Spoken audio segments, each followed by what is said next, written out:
முதலமைச்சரின் காலை உணவு திட்டம் வயிற்று பசியை போக்கும் திட்டம் மட்டுமல்ல, மாணவர்களின் அறிவு பசியை போக்கும் திட்டம் என்று துணை முதலமைச்சர் உதயநிதி ஸ்டாலின் தெரிவித்துள்ளார்.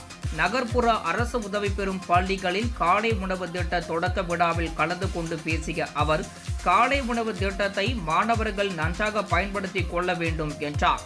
அப்போது மாணவர்களுக்கான உணவை தாய்மை உள்ளத்தோடு சமைத்து தரும் சுய உதவி குழு சகோதரிகளுக்கு நன்றி தெரிவித்துக் கொள்வதாகவும் அவர் கூறினார். நம்முடைய திட்டங்களை பிற மாநிலங்கள் பாராட்ட மட்டுமல்ல, அதை ஃபாலோவும் செய்து கொண்டிருக்கிறது. குறிப்பா இந்த காலை உணவு திட்டத்தை இந்தியா மட்டுமல்ல, வெளிநாடுகள் சிலவற்றும் இன்றைக்கு பின்பற்ற ஆரம்பிச்சிருக்குது.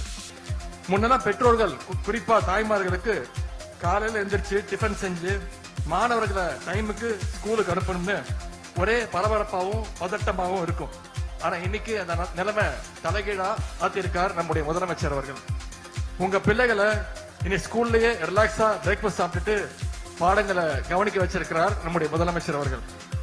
இது வெறும் வயிற்று பசியை போக்குகின்ற திட்டம் மட்டுமல்ல, இது மாணவருடைய அறிவு பசியை போக்குவதற்கான ஒரு மகத்தான திட்டம்.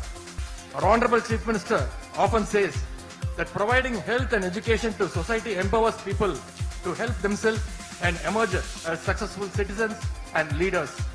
Therefore, I am confident that this breakfast scheme will further strengthen our students' ability to emerge as successful individuals in each life. இங்க இருக்கின்ற ஆசிரியர்களுக்கு மட்டும் ஒரு கோரிக்கை, மாணவர்களை படிக்க மட்டுமே சொல்லாம விளையாட்டு நேரத்தில் விளையாடவும் நீங்க அனுமதிக்கணும்னு நான் கேட்டுக்கொள்கின்றேன்.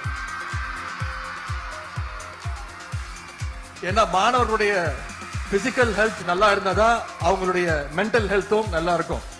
இந்த காலை உணவு திட்டத்தை மாணவர்கள் நன்றாக பயன்படுத்திக் கொள்ள வேண்டும் நான் கேட்டுக்கிறேன்.